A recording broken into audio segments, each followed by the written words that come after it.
ಮೂಡಾ ಪ್ರಕರಣದ ವಿಚಾರವಾಗಿ ಸಿಎಂ ಸಿದ್ದರಾಮಯ್ಯ ವಿರುದ್ಧ ರಾಜ್ಯಪಾಲರು ಪ್ರಾಸಿಕ್ಯೂಷನ್ಗೆ ಅನುಮತಿ ನೀಡಿರುವ ಬಗ್ಗೆ ಸಿಎಂ ಮೊದಲ ಬಾರಿಗೆ ಪ್ರತಿಕ್ರಿಯೆ ನೀಡಿದ್ದು, ನಾನು ರಾಜೀನಾಮೆ ಕೊಡುವಂತಹ ಯಾವುದೇ ತಪ್ಪು ಮಾಡಿಲ್ಲ ಎಂದು ಖಡಕ್ ಆಗಿ ಹೇಳಿದರು. ರಾಜ್ಯಪಾಲರು ಪ್ರಾಸಿಕ್ಯೂಷನ್ ನೀಡುವ ಬಗ್ಗೆ ನಾವು ನಿರೀಕ್ಷೆ ಮಾಡಿದ್ರಿ ಎಂದ ಅವರು, ರಾಜ್ಯಪಾಲರಿಗೆ ದೂರು ಬಂದ ದಿನವೇ ನನಗೆ ಶೋಕಾಸ್ ನೋಟಿಸ್ ನೀಡಿದ್ದು ರಾಜಕೀಯ ಷಡ್ಯಂತ್ರವಲ್ಲದೆ ಬೇರೇನೂ ಅಲ್ಲ ಎಂದು ಕಿಡಿಕಾರಿದ್ದಾರೆ. ಎಚ್.ಡಿ. ಕುಮಾರಸ್ವಾಮಿ, ಶಶಿಕಲಾ ಜೊಲ್ಲೆ, ಮುರುಗೇಶ್ ನಿರಾಣಿ ಮೇಲೆ ದೂರು ಇವೆ. ಅವರಿಗೆ ಯಾಕೆ ರಾಜ್ಯಪಾಲರು ಶೋಕಾಸ್ ನೋಟಿಸ್ ಸಹ ನೀಡಿಲ್ಲ ಎಂದು ಪ್ರಶ್ನಿಸಿದರು. ಪ್ರಾಸಿಕ್ಯೂಷನ್ಗೆ ನೀಡಿರುವ ಹಿಂದೆ ಬಿಜೆಪಿ-ಜೆಡಿಎಸ್ ಕುತಂತ್ರವಿದ್ದು, ನಾವು ಕಾನೂನು ಹೋರಾಟ ಮಾಡುತ್ತೇವೆ. ಇಡೀ ಹೈಕಮಾಂಡ್, ಸಚಿವ ಸಂಪುಟ, ನಮ್ಮೆಲ್ಲ ಶಾಸಕರು ನನ್ನ ಬೆನ್ನಿಗೆ ಇದ್ದಾರೆ. ನನ್ನ ರಾಜೀನಾಮೆ ಕೇಳುವ ಅವರ ನೈತಿಕತೆ ಇಲ್ಲ ಎಂದು ಸಿಎಂ ಗುಡುಗಿದರು. ಬೇರೆಯವರೆಲ್ಲ ಸೇರ್ಕೊಂಡಿದ್ದಾರೆ, ಇದರ ಜೊತೆಗೆ ಅವರೆಲ್ಲ ಸೇರ್ಕೊಂಡು ಷಡ್ಯಂತ್ರ ಮಾಡ್ತಾ ಇದ್ದಾರೆ.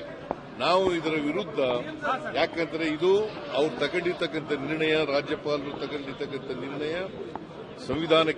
ಸಂವಿಧಾನ ಬಾಹಿರವಾಗಿರ್ತಕ್ಕಂಥದ್ದು, ಕಾನೂನಿಗೆ ವಿರುದ್ಧವಾಗಿರ್ತಕ್ಕಂಥದ್ದು. ಅದರಿಂದ ನಾವು ಕೋರ್ಟ್ನಲ್ಲಿ ಇದನ್ನ ಪ್ರಶ್ನೆ ಮಾಡಿ ನಾವು ಲೀಗಲ್ ಫ್ಯಾಕ್ಟ್ ಅನ್ನ ಮಾಡ್ತೇವೆ.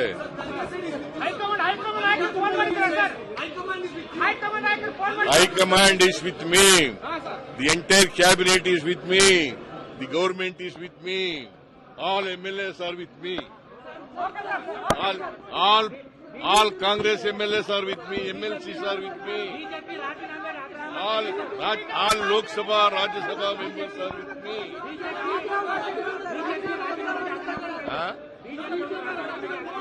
ಏನ್ ಹೇಳಯ್ಯ, ಅವ್ರು ಹೇಳ್ಬೇಕಾ? ನಾವು ರಾಜೀನಾಮೆ ಕೊಡ್ತಕ್ಕಂಥ ಯಾವುದೇ ತಪ್ಪನ್ನು ಮಾಡಿಲ್ಲ.